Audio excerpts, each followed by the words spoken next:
Hi, welcome to Truth Sentinel, watching over the truth in the news. Today's date is March the 27th, 2014. Just again, as usual, to remind you, we have a Facebook page, Scott Sentinel. Please visit. You can post comments there and also post any articles that you find that might be related to what we're talking about or something you want us to talk about. Also, under videos, please write down comments or put comments in discussion section on YouTube for any topics you want discussed on this show. Okay, let's start with just a brief introduction to this channel. So Truth Sentinel is basically just looking through the news, doing a commentary on the news. It's an evolving channel, things are changing all the time. We're looking at the news, picking it apart, trying to find what we can see might be the truth, as mainstream media just seems to be falling apart, and it's more and more the responsibility of independent media to try to find out what it really is going on. And basically just trying to question what we read, question what we hear, question our governments, and trying to expose some of the propaganda that we see going on. If I mention something in an episode though that you disagree with, just let me know. I mean, I haven't necessarily made up my mind about things that I talk about, even if I give my opinions. You know, it's always good to look at the evidence and then share our views, share the information.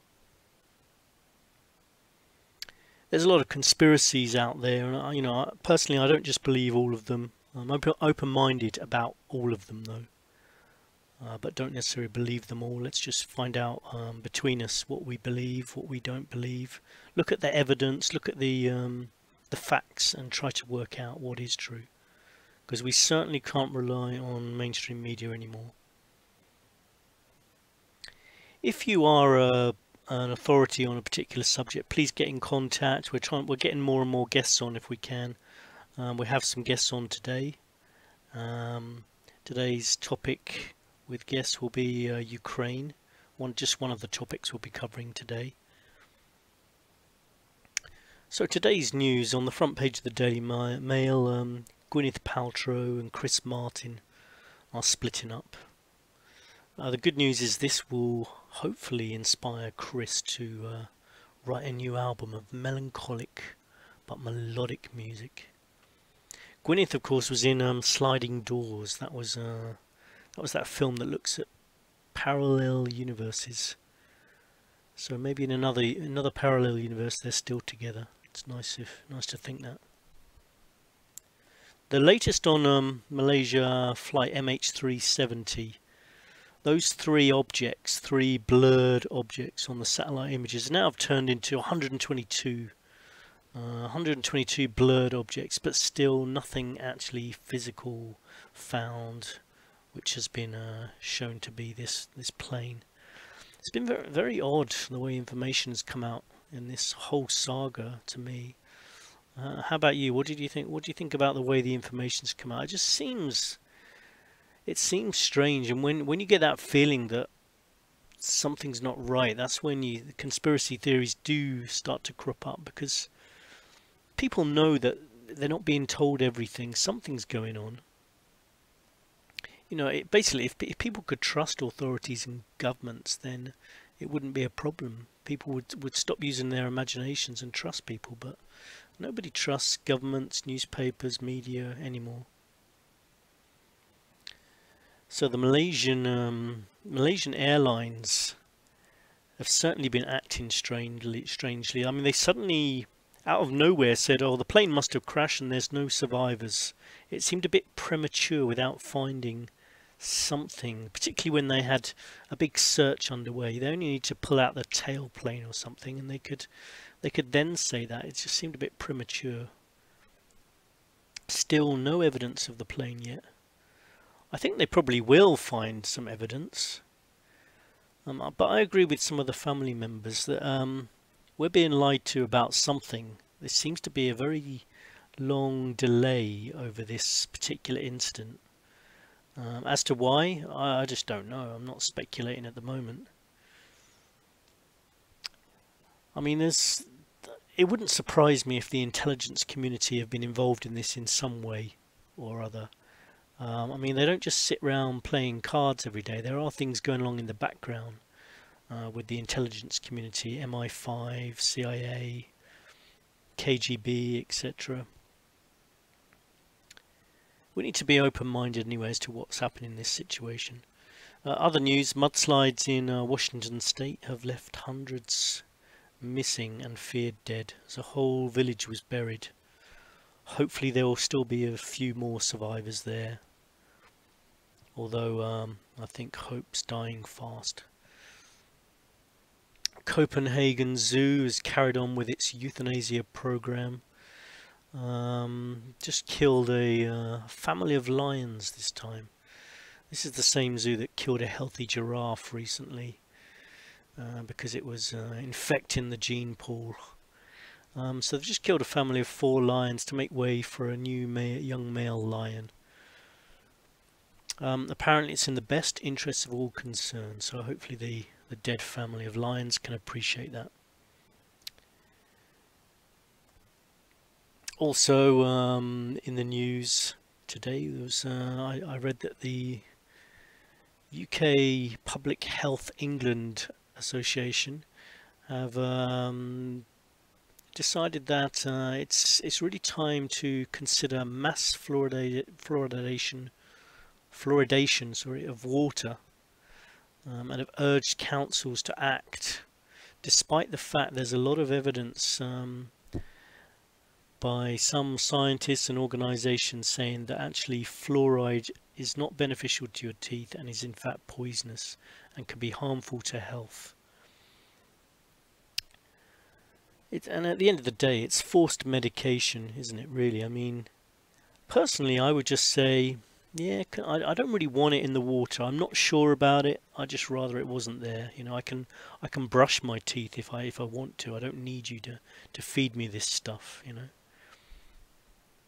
Russian forces continue building up on the borders of East Ukraine.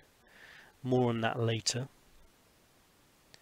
In this week, in the general week's news, North Korea have been launching missiles in a show of military might. I mean, quite why this situation's allowed to continue. You know, we've got it's a ticking time bomb. World leaders again ineffective in dealing with this situation. It's just going to be left to fester. I mean, it comes down to like playground mentality, in my opinion.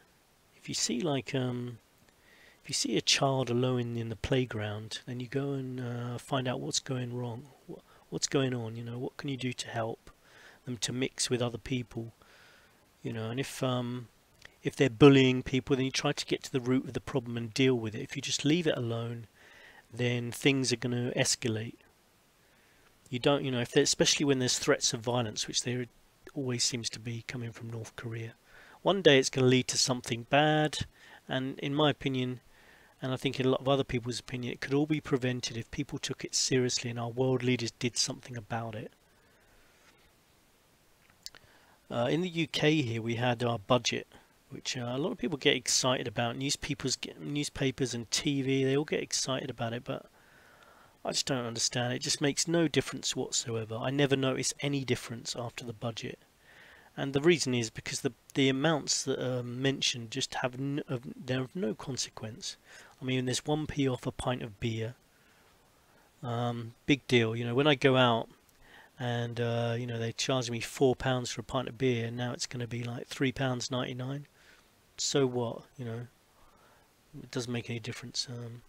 But the media still try and buy into the idea that it makes a difference. And I was watching a news report, and there was one girl, just someone interviewed on the street, who said, and these were her, I'm quoting her, "It's good because it will be much cheaper to go out and have a drink."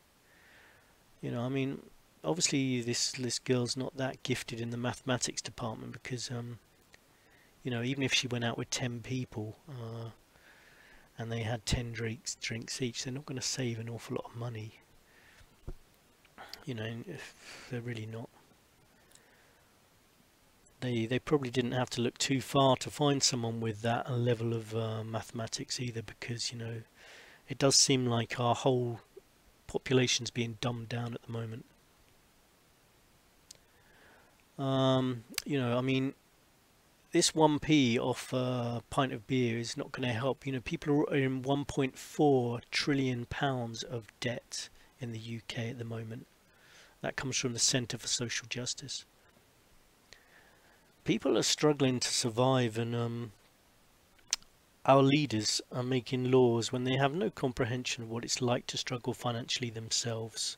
So they're not going to make any laws that affect us, because they, as far as they're concerned, everything's fine. Our politicians are a joke, really. I mean, the whole system has reached its expiry date. They're just playing games with people's lives. I mean, listen to our Houses of Parliament. For those people who aren't in the UK, this is what goes on in our Houses of Parliament, how they discuss really serious topics. It's just full of public school boys who still haven't grown up. So have a listen to this anyway.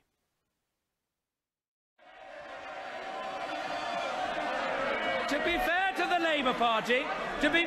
Order! Mr. Gove! Order!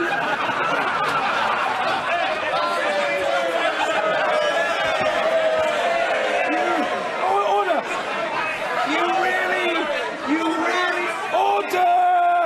You really are a very overexcitable individual.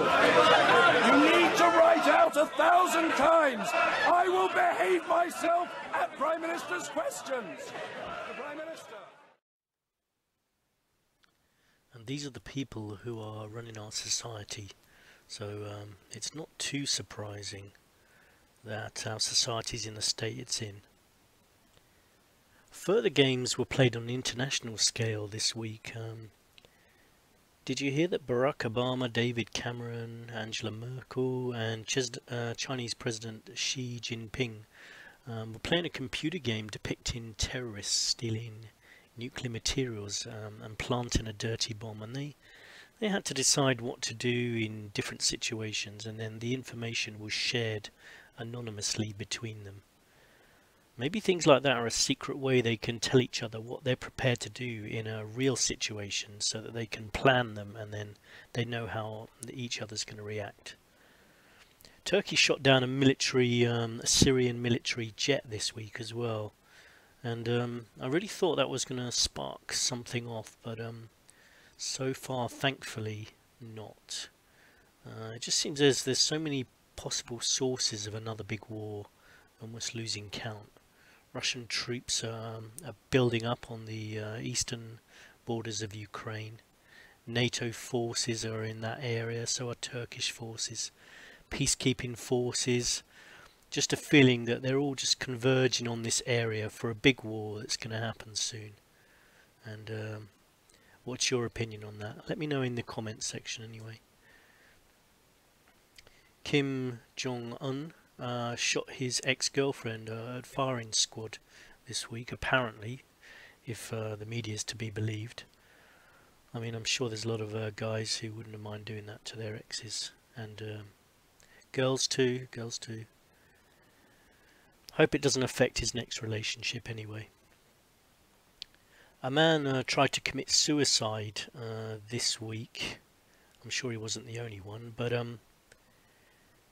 he tried to do it in a novel way by jumping in a tiger enclosure, but the tigers didn't want to eat him. Maybe they're kind of like trying to keep on good behaviour because they don't want to be euthanized. I don't know. Anyway, just to let you know a bit more about the purpose of Truth Sentinels and a bit about me. I'm not going to say too much about me, but just in case we've got any new listeners, just want to welcome you to this channel. I'm coming from the point of view of a normal person who's travelled a lot to a lot of the locations that appear in the news, like Fukushima in Japan and Ukraine and Thailand and lots of other places. And basically just trying to open this channel up so everyone can contribute, and you know, we can have guests on, normal people. You don't have to it would be nice if you're an authority on a subject, but we're not looking for necessarily professors or experts, although those people will be welcome too. I may actually be going to Ukraine soon as well to do a report on the ground from Ukraine, depending on what happens in the next week or so. But I plan to interview a lot of guests. You know, we'll interview people to do with UFOs, or covering events on the ground, and if possible, we're going to travel to those areas when funds become available. At the moment, this is a self-funded channel. People who want this channel to talk about something particular, you can just leave some comments and say, please can you talk about this, and assuming I read the comment, then I'm going to try and do that.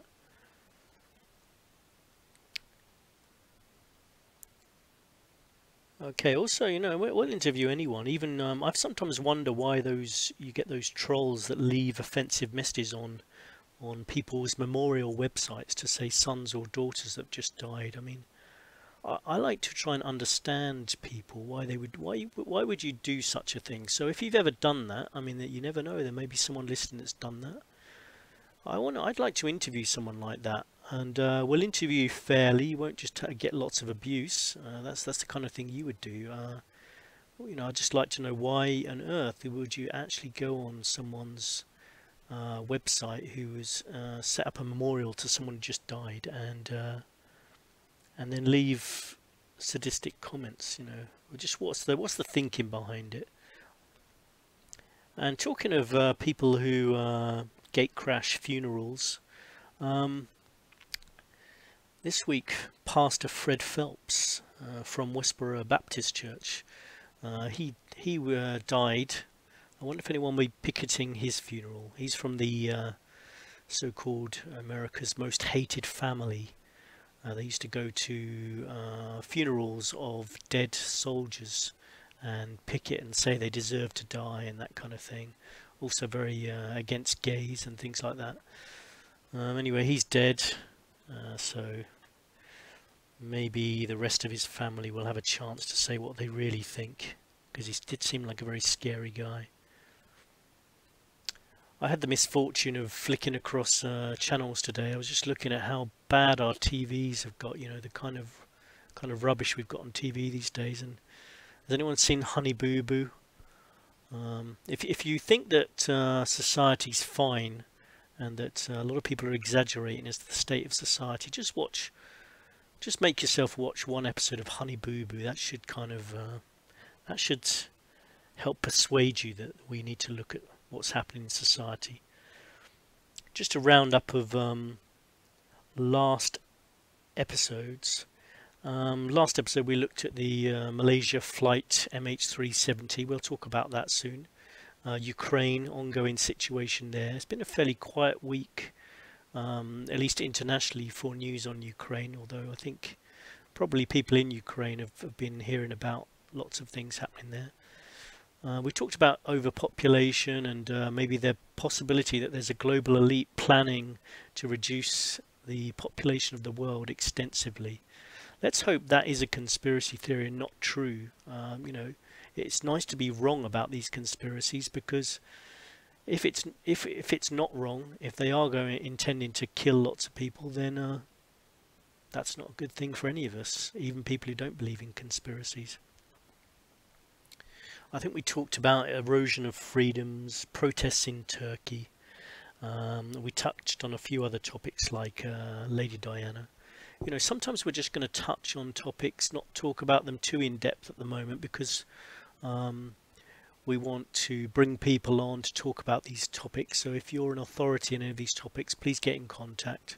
And you know, we'll basically peel away different layers. We'll return to some topics later on in other shows and look at them more in depth, and that's a promise. You know, we're not just going to carry on, although this channel is also a commentary on the news, so there will be some surface level analysis as well. We're basically evolving into something and developing a format. Let's talk about the Malaysia flight a bit today. I think people are getting a bit fed up of it because there's been so little actual facts that have come out over a fairly extended period of time, that it's just been It's just become ridiculous, really. I mean, the kind of facts that we can talk about, the plane apparently dropped to 12,000 feet according to CNN when it suddenly changed course. It was at 35,000 feet, it was at 40,000 feet. People were speculating that maybe at that altitude above 40,000 then people would have started to become asphyxiated. The disappearance occurred whilst handing over to Vietnam. I mean, the one thing I haven't really understood from this whole saga is these satellite images. I mean, as far back as the 80s and before that, there was supposed to be technology that could read a newspaper from space, and yet so many, 20, 30 years later, the best that it can come up with is a blob from space. It just seems really odd to me. I don't really buy that, to be honest. I would have thought that satellites these days could have focused a lot closer onto objects and worked out if it's part of a plane. And they obviously seem to be so far away from finding this plane. Or are they? I mean, this is what we're talking about. Are they lying? Have they actually found something? It just takes a long time to filter out into the news. I'm not sure, to be honest. But it does seem like people are time wasting. They have a lot more information and they're just holding on to it. It just seems like our technology in the last week or two has suddenly become really backward. A plane can disappear despite the fact that we've got all this radar, satellite technology. And satellite images are now pathetic. You can just only take a blob. You can't read newspapers from space. Just a blob. Planes are flying around undetected around the world now. Boeing 777s, you could easily just turn off a transponder and you could just go missing. I mean, if this is the case, then this has a lot of repercussions for anyone who flies regularly. And I'm one of those people. I want to know what's happened here, because I want to know that someone can't just switch off a transponder and then I'm going to end up in the sea. There's been so many theories. It's just they're all completely speculative. It's not even worth speculating too much until we have more facts. The BBC fobbed off everyone the other day by just saying perhaps we'll never know why this happened, and that's how I think a lot of them are going to try and leave it. But people want to find out the truth. People have been led to believe that planes don't just disappear like this.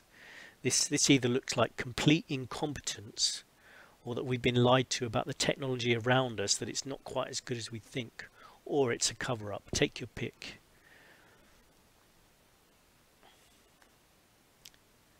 I mean, there are such a thing as cover-ups, and there is an intelligence community that are doing things behind the scene. I mean, that's why we have the MI5, the CIA. They're not watching EastEnders. They do actually get up to stuff. So, it's possible this plane was shot down and covered up. It wouldn't be the first time. TWA Flight 800. I remember the day that was shot down, and then there was witnesses on TV who said they saw a missile coming up from the sea and then hit the plane, which exploded. Now, I trust members of the public like that, normal members of the public saying what they saw, and that's partly the idea of this channel, is that normal members of the public you can trust. If they say they saw something, when I saw that video of the guy saying what he saw, I believed he was saying what he saw, but then it was completely hushed up, and apparently no, it was an explosion on board, when clearly it wasn't. It was a missile, and there's people who've written books about that. If you want to check out more about flight TWA 800, it might actually help understand a bit more why people are questioning what's happened with this particular plane.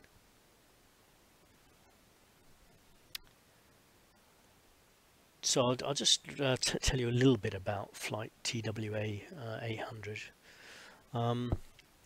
The probable cause, according to the National Transportation Safety Board, was eventually said to be an explosion of flammable air vapors in a fuel tank, most likely from a short circuit. But then, you know, a lot of other people say the crash was due to a US Navy missile test that's went astray. You know, I mean, at the end of the day, if that did happen, then the best thing is just to be honest. But they can't these days because they've got so many lawsuits to consider. And that's why I think another reason why things are hushed up sometimes, just because of lawsuits. I mean, there's been documentaries about this, which you can see. The actual incident occurred, you know, many years ago, but this documentary that I saw was on in 2013, alleging that the investigation was a cover-up, and they took statements from 6 members of the original investigation team who've since retired, who also filed a petition to reopen the probe. And this is the thing about a lot of conspiracies theories. If you actually do investigate them, you've got very credible people that are actually questioning the facts. You know, the original investigation team of Flight TW-800 want to reopen the investigation. That's why it should have been taken seriously. It's not a conspiracy theory.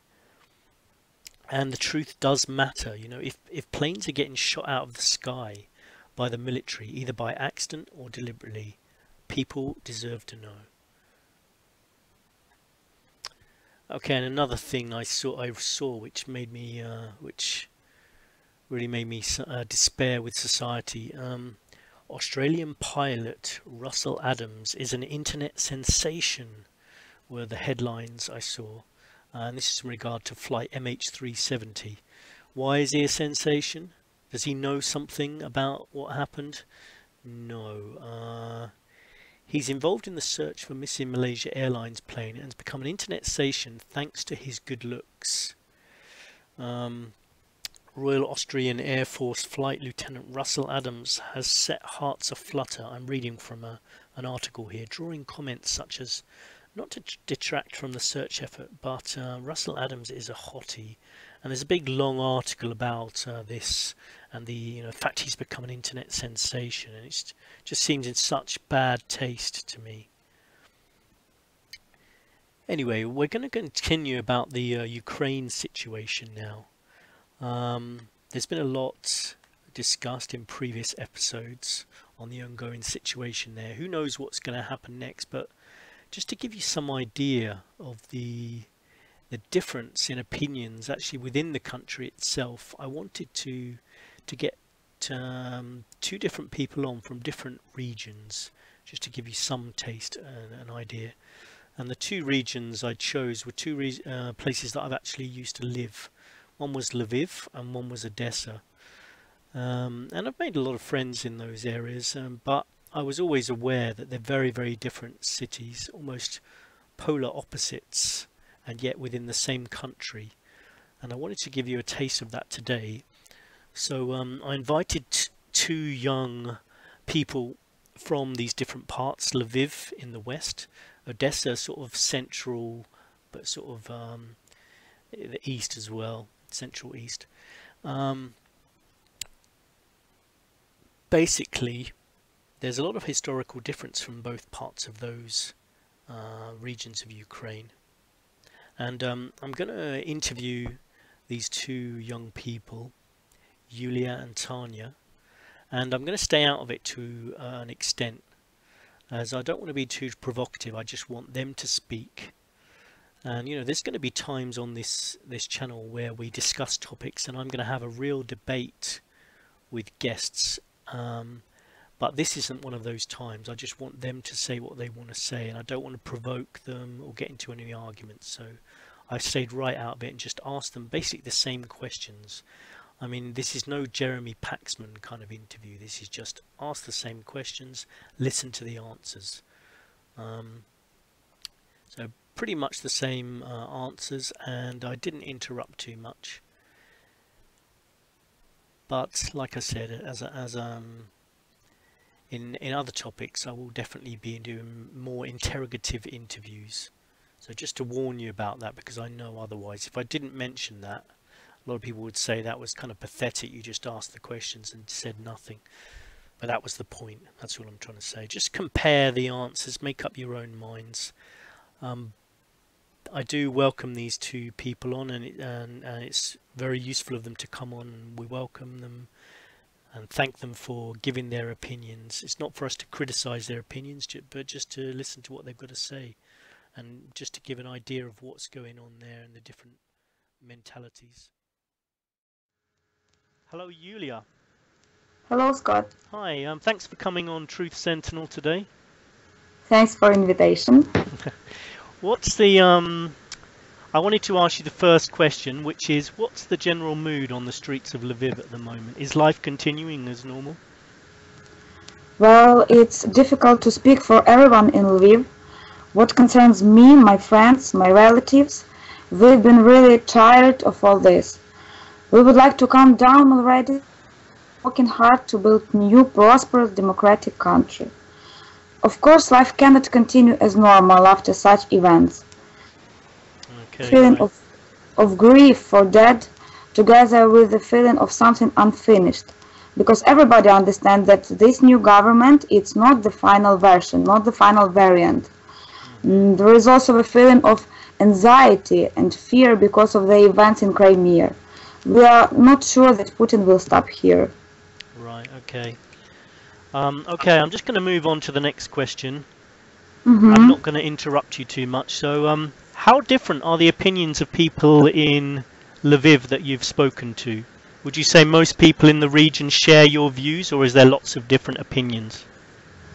Concerning my region, I think that most people share my views. Frankly speaking, I had no opportunity to speak to people from, for example, Odessa. How it happened so that I don't have friends there. But you know, once I spoke with one young man from Donetsk. Yeah. First time in his life, just to see with his own eyes what was really going on there. I really respect such people. You know, after being on Maidan, he in all those fairy tales about extremists who walk on the streets with weapons and persecute Russian-speaking population. So you don't have too many people, say from Odessa, that you've met. But if you did meet one, would you be happy to go out for a drink with them and talk about this situation, or not? I can say that it is rather difficult to discuss current situation with pro-Russian population. They are rather aggressive. They just don't want to listen. They don't hear, especially older generation. But if the person is okay, then of course I will. Okay, so it's more about the particular person. Yes. Okay, thank you. Next question. What did you think of Yanukovych? Would you have liked him replaced, or did you think he was doing a good job? What would have been the alternative? Would you like him back in power? Would you allow him back in power? Of course not. I can say that once our people made a mistake and elected him, and we had to bear with his governing till the next elections. But all this situation showed us things we couldn't believe in. You have to understand, he made a ruin of our country. He lived in absolutely another world than his people did. One more thing. My point of view is that Yanukovych is a criminal.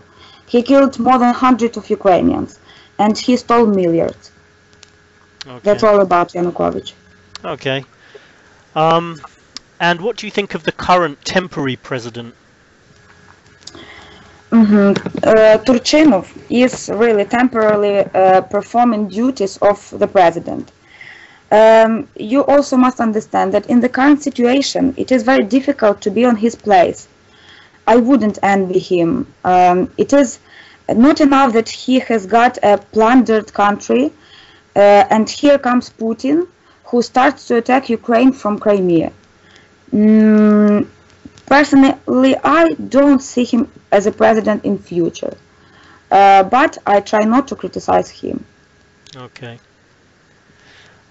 People say there's a lot of propaganda coming from all sides, and I can see that when I'm watching the news here and looking at Facebook, and from West Ukraine and from East Ukraine, and different channels. Do you think it's true there's a lot of propaganda? And what do you use as a source of news information? Of course, there comes propaganda from everywhere. It is so-called now informational war. But I have never seen anything like this dirty, aggressive and intense Russian propaganda war over Ukraine. In Russia, the only source of information are federal television stations, which have been conducting and exercising brainwashing. All Russian authorities are cleaning the media landscape of independent voices that have the power to shape minds. As a source of news information, I use Ukrainian TV channels and, of course, internet. I think that using different sources, I can try to draw right conclusions about the current situation in the country. Okay, and do you think people are being manipulated on both sides? Yes, of course, people are being manipulated, but I don't know, I think they are mainly being manipulated by Russia. Okay. Okay, my final question to you today is there's been a lot of talk saying that fascists overthrew Yanukovych's government. What's your opinion on that? I think it's ridiculous. I have been several times on Maidan during this revolution, and I suppose that 90% of revolutionaries were ordinary people like me, like my friends, my family. I have never seen any fascists. I have never seen any weapon in Kiev, except that one in the arms of Berkut. And that's the Ukrainian military police, yeah? Yes. Okay. And I think that no one overthrew Yanukovych's government. It was just Yanukovych and his people who ran away. Okay. Okay, thanks ever so much for coming on and answering those questions, and maybe in the future you'll come on again. I hope so. Thanks very much then, Yulia.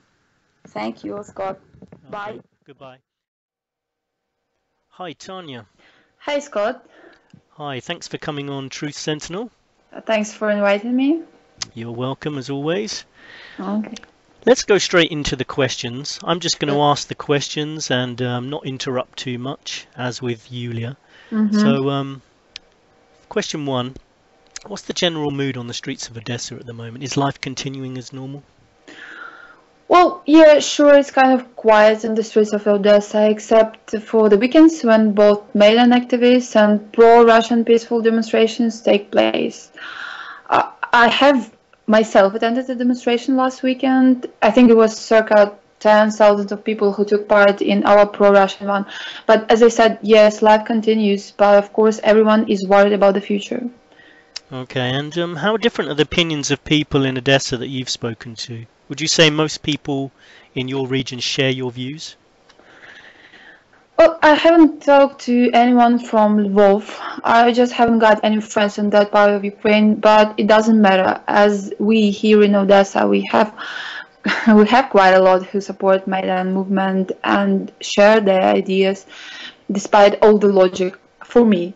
And although they are Russian speakers, same as me. Okay. And would you still be able to go out for a drink, for example, and discuss this situation with someone from Lvov, someone who's more Ukrainian speaking, or would it be too difficult to discuss at the moment? Scott, that's a difficult question, because most of the things we have conversations about these days at work, with friends, with family members, especially since the 20th of February, the sniper shooting day. It's all about politics. I wouldn't say it would be too difficult for me to go out with a person who doesn't share my point of view, but it's like I just don't see why would I actually meet them. This may sound maybe somewhat harsh, but I have so little respect towards those who deliberately ruined the country I was born, I grew up in, and I live at the moment. Nor do I want to discuss the subject or convince them otherwise. Okay. And what did you think of Yanukovych? Would you have liked him replaced, or did you think he was doing a good job? What would have been the alternative, and would you allow him back into power? Yanukovych, he was chosen as a president on the president's elections in 2010 by the people of Ukraine. I personally, I never voted for his candidature, but the people of Ukraine did. I've never thought he was a good candidate, and I never thought he did a good job. Our living during the Yanukovych, he was in charge. Our living was, I would say, decent. Yanukovych has used the forces of nepotism to build the government, but we had some kind of stability, something we lack of now. If that was possible, I would have preferred him to return to Kyiv as the legitimate president of Ukraine till the next president's elections that were originally planned for 2015. Okay. And what about the current temporary president? What do you think of him? I think he is not the legitimate president of Ukraine. Okay. That's it, because I don't want to discuss someone who came to the power that way. Okay, and people say there's a lot of propaganda coming from all sides, from West Ukraine, from East Ukraine, obviously also in the EU as well, and in the US, I'm sure as well. Do you think that it's true there's a lot of propaganda? And what do you use as a source of information? All the propaganda, it doesn't come from West Ukraine or from East Ukraine, but from the mass media in Kyiv. They publish or tell what they have been paid for. Ukrainian channels, and it has never been a secret, are owned by Ukrainian oligarchs who are told to sponsor Maidan along with the US and the European Union. We all heard that from the news. Internet has become a major tool in this informational battle, and a lot of pro-Ukrainian, pro-European Union, choose how you like to call it, propaganda manipulation or brainwashing has been made since November last year, when President Yanukovych refused to sign the association with the European Union. Russia sometimes does the same. I was checking the news. I have myself noticed a few times they twisted the information in their favor. I don't have a TV and I don't watch it online. I have some internet subscriptions to both Ukrainian. I want to underline that, to both Ukrainian and Russian sources and independent journalists. And once Ukrainian side or Russian side announce a big event or news, I check it on BBC, CNN, Reuters, and I wish all the people did like that too. Probably it would have saved someone's life in Kyiv. Okay. And there's been a lot of talk that fascists overthrew Yanukovych's government. What's your opinion on that? Well, I agree that fascists, or call them ultra-nationalists, they threw over the Yanukovych government. Okay. Just a last question, just to ask you, what do you think will happen next in this saga? Oh, it's hard to say, Scott, and I do not think that anyone can predict it in the long run. From my standpoint, something similar may happen. Like, officially, Ukraine hasn't declared itself as a bankrupt, at least not yet. But we are very close to that. The Prime Minister Yatsenyuk travels to Brussels and Washington to not just ask for diplomatic aid, which is the only thing the United Nations is willing to give at the moment, but also to get financial help to, as they say, build the democracy in Ukraine. I do not think the United States, the European Union, or IMF will financially sponsor the country that has an intention to build a new government based on ideologies of ultranationalism, fascism, racism, and discrimination. So eventually, Ukraine has a big chance to run bankrupt. Kyiv would remain the place where the most actions will happen. Buildings in the city center would be destroyed, burned out. Terrorist attacks will happen almost every day. Armed militants will fight with the police, with each other, with civils, like we see that now. The southeastern cities like Donetsk, Odessa, Lugansk, Kharkov will see it and will ask for referendum. The leaders of the right sector may be either killed or put to jail by the current government to get the financial help from abroad. And by the way, one of the leaders, he has been shot down the other day by the police. And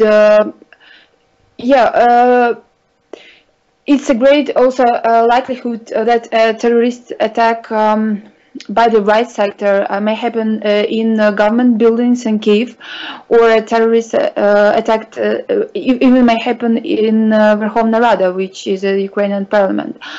The current government may be ousted, and the right sector and another ultra-nationalist party, Svoboda, will come to the power.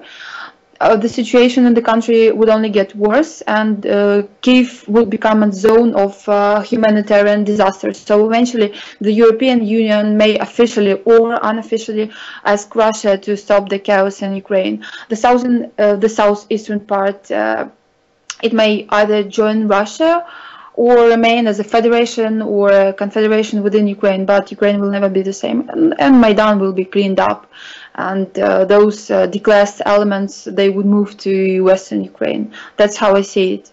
Okay, well, thanks for letting us know about that. It'd be interesting to see what does happen. We'll see if that that does. Thanks a lot for coming on today and answering the questions, and maybe you'll come back again at some point. Maybe. Okay, thank you. You're welcome, Scott. Goodbye. Bye. So thanks again to Yulia and Tanya for doing that. Really appreciate it, and maybe we'll go back to them at some point in the future.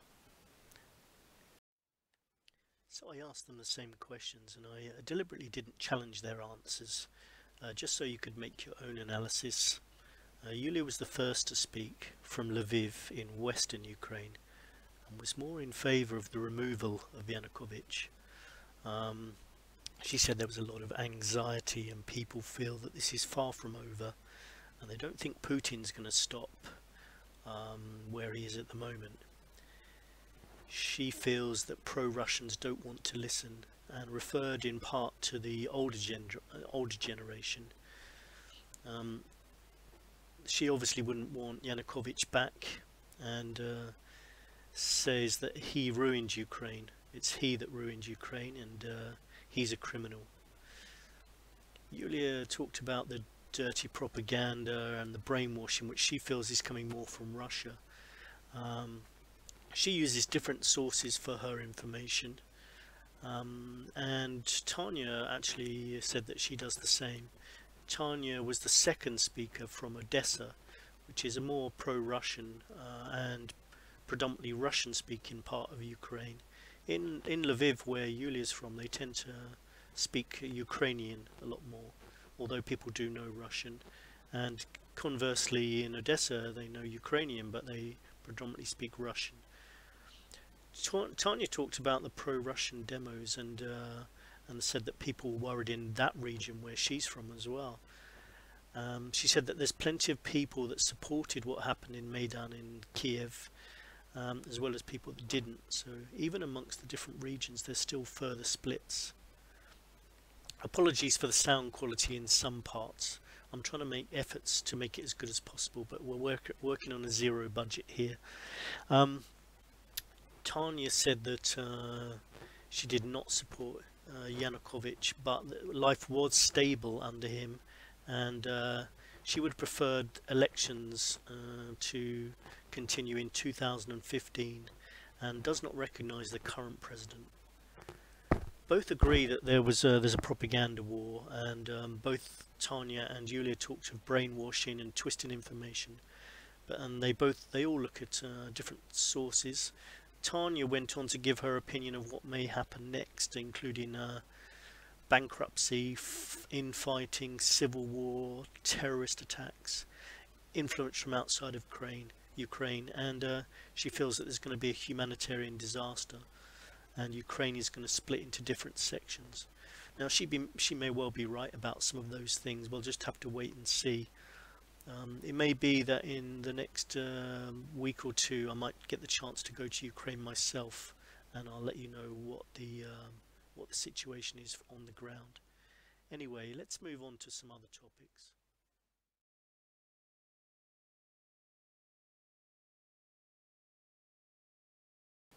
Next, going to move on to talking about fluoridation of the water.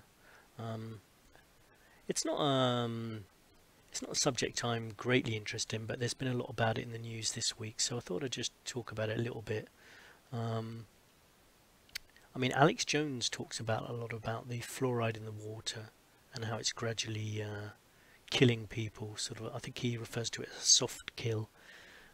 So people don't really take it seriously because it doesn't kill people straight away. It just gradually infects people, infects population with diseases. I mean, there have been scientific analysis of fluoridation of the water saying it's not effective and it doesn't actually do any good. In fact, does a lot of harm. I mean, it's medication of water at the end of the day.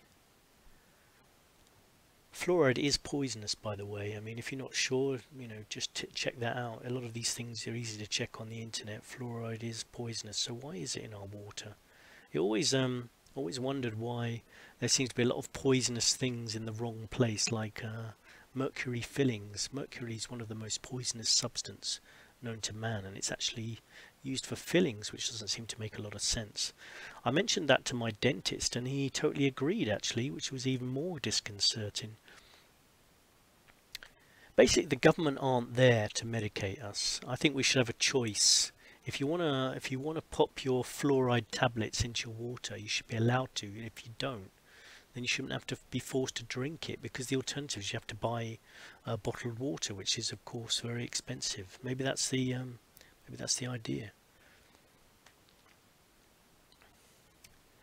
I mean, Public Health England have urged councils to add more fluoride to the waters in the UK, and about 6 million people, 10% of the country, currently live in areas with fluoridated water supplies. I thought it was actually more than that, so I'm quite surprised, but it looks like they're intending to roll that out over a much wider area.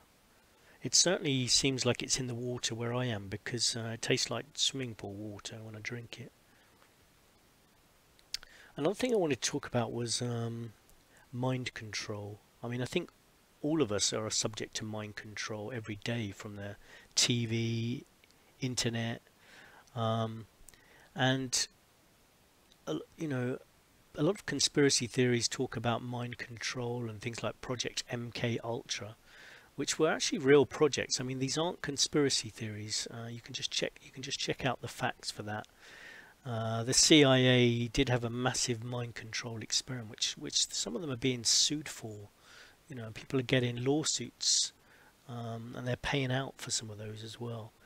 This was beginning in the early 1950s. The CIA started asking strange questions in memos like, can we get control of an individual to the point where he will do our bidding against his will and even against fundamental laws of nature, such as self-preservation?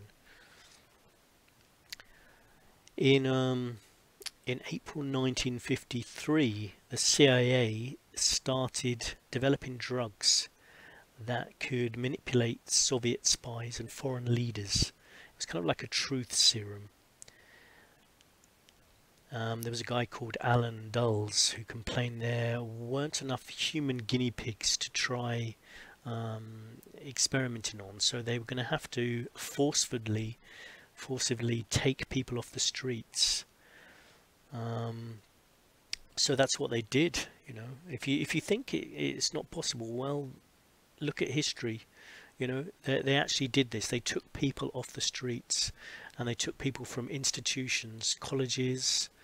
They took homeless people, and they used drugs like LSD, and they were testing heroin and seeing if they could potentially elicit information from these people, whether it would help in sort of probably in interrogation techniques, implanting suggestions and other forms of mind control.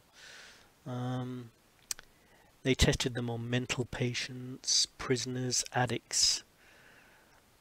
they injected LSD into 7,000 military personnel without their knowledge. Anyone who's ever tried LSD would know that that's if you didn't know what was happening and it was without your knowledge, that would be an extremely scary experience. And a lot of them did suffer psychotic episodes. They also tried to erase people's memories.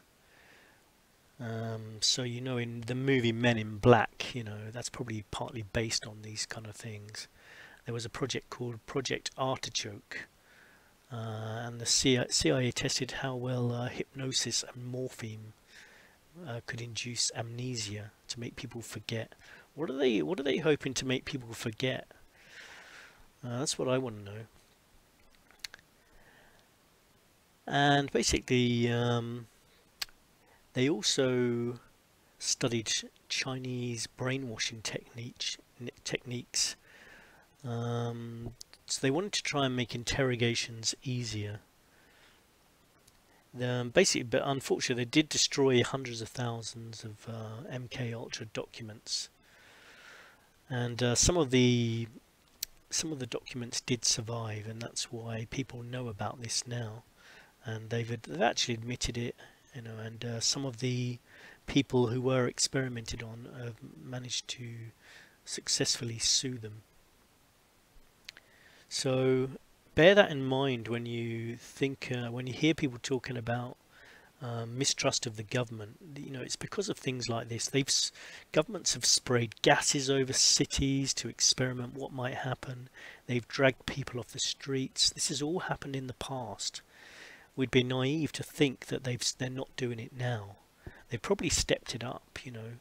I remember like 20 years ago, people used to laugh if people said that you know, they're listening to all your phone calls, reading your emails. But you know, they actually admit that now. So that's why a lot of people believe in conspiracies, because usually it turns out a lot of them are true. There's definitely some that are, you know, a little bit bonkers and probably aren't true. Although I just keep an open mind to all of it. Just to let you know about topics we'll be discussing in coming shows. You know, we're gonna cover the alien topic. Before you dismiss it, and maybe it's like before the show, maybe check out the Disclosure Project on the internet and listen to the story of Rendlesham Forest. We'll talk about that in a coming episode. And Travis Walton. Those two cases were of particular interest to me and really made me think there's definitely something in it. We're going to have some guests on to talk about their experiences, what they saw, some witness accounts. We're going to talk about the global elite, population control, 9/11, the Illuminati. Maybe talk about the Mothman incident, genetic engineering, talk about possible World War III. But we're going to talk about your topic, so please write what you would like talked about in the comment section underneath the videos in the discussion section of Truth Sentinel. It's your channel, okay? I just want to keep stressing that all the time. You know, I'm going to talk about what you want to talk about. So you can help make this channel more popular by helping get guests on that you want on. So if you want a particular guest on, why don't you leave a comment underneath their YouTube channel or on their website or on Facebook or on Twitter and say, come on Truth Sentinel, we'd like to interview you, we'd like to hear what you've got to say. Maybe have a, you know, put comments under things like Russell Brand's True's videos. Put some comments there, say you know, come on Truth Sentinel. And if enough people start putting comments, we can get the guests we want to appear on our show. I have been listening to other shows. I've listened to a lot of Alex Jones, Caravan to Midnight with John B. Wells. Always good, I think. The topics don't always interest me, but like with Coast to Coast, I always tune in when there's a topic that's of particular interest. But who else? Lip TV. They've got a good lot of videos there. Sonia Poulton used to be on the People's Voice. I'm trying to get in contact with her so that she'll maybe come on for an interview as well. Hagman and Hagman, they're more for religious. If you've got a religious leaning, then they're always good to listen to. I listened to Ben Swan. I thought his show was quite professional and definitely quite good if you're interested in US politics. I'm not so interested in talking about specific politicians and analysing politics just because I can't take it seriously. I think politics, the political system's a joke. I'll talk about that kind of stuff, that it's all a joke, but actually analysing something that is a joke, I don't see the point. I don't want to waste my time on such a stupid system and waste my time talking about the beliefs of MPs that don't represent me in the slightest and just do a terrible job, I think. But you know, nobody decent is going to thrive in the current system. The whole system needs to change. Another person we were thinking of getting on was Bez from the Happy Mondays, if you remember that group. He started appearing in a lot of TV programs recently because he's running for political office. He's the one that used to have the maracas and dance around and looks a bit mad sometimes, but I listened to him on the TV news the other day, and no matter what you think, you know, you might think he looks like he might have taken a few substances, but he makes a lot more sense than most of the politicians out there. So credit to him. I think basically you could drag anyone off the street and they'd make more sense than our politicians anyway that we have. Or you know, in the same way that the CIA dragged people off the street. You know, no news channel will be complete without a weather report at the end. So just to let you know, today's weather in the UK was cold and wet, as usual. Maybe we should call it the modified weather report. You know, like the weather modification systems, HARP. You know, I sometimes say, you know, if you check something out, you know, because I'm aware that there might be some people listening that aren't aware of a lot of the topics that you may be well aware of, like the HARP weather modification system. If you don't believe that the government can actually change the weather these days, then please check out the HARP weather modification system. That's HAARP. Have a look into that and read as much about it as possible. I mean, it's reported that the Chinese and other nations have used the weather modification to change the weather for, you know, international events and things like that. You know, but it definitely exists. The HARP weather modification system in the US, and there's a lot of information on it on the internet. At some points we'll look more into chemtrails and talk a bit more about global warming. Global warming that, of course, we've all caused with our aerosols, which I find surprising since most of our aerosols have been confiscated by the immigration department. I think a lot of if there has been damage to the ozone layer, it's probably from all the nuclear testing we've been doing. You know, I mentioned that video of all the nuclear tests since 1962. Coincidentally, that corresponds with the rise in the cancer rate at the same period. It's just coincidence, though, of course. Apparently, the UK Met Office says that British winters are likely to become milder and wetter, like the last one, but cold spells still need to be planned for. And summers are likely to be hotter and drier, but not always, basically they're saying. So it looks like they've covered all their bases. So they're saying the winters are going to be milder, but not always, and summers are going to be hotter and drier, but not always. So thanks for that, UK Met Office. You've really helped us out there.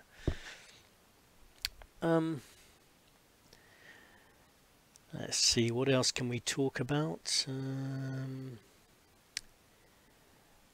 We may have covered most of the topics for today, so I'd like to finish on a positive note. Independent media is growing, and on a message of hope, I think more people are speaking out about their distrust of the media, the news and governments, and dissatisfaction with our governments and the police force, and not being able to trust people these days. But basically, just to keep things in perspective, if you've still got food on the table and a roof over your head, then life's not that bad, and there's a lot of injustices in the world, and it does give us a purpose. There's plenty of causes to fight for. Everyone's got their own particular one, and if there wasn't anything to fight for, then it could be a pretty boring world. So at least it's not boring. World events at the moment are definitely not boring, and we do have some control over our immediate vicinity, over what happens around us.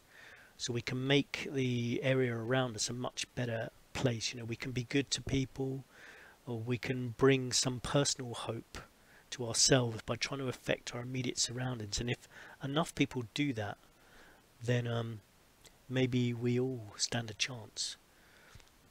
I sound a bit like Jerry Springer. I think I better move on. One thing I would like to talk about is time travel. Is it possible? Theoretically, it sounds like it is possible. Einstein, I think, said that it was possible as well. So if there are any time travelers out there, please get in contact with us. Or maybe they already have in a previous episode, in some kind of weird time lapse. No, never mind, I'll just carry on, sorry. We're also going to talk about, at some point, we'll talk about the coming possible world financial crash. A lot of people believe that there's going to be a world financial crash probably in the next couple of years, and that then there's going to be an electronic currency brought in, and there was a possibility it was going to be Bitcoin. I'm not sure. I haven't actually checked on the price of Bitcoin recently, but it was falling. Last time I checked, it wasn't looking good.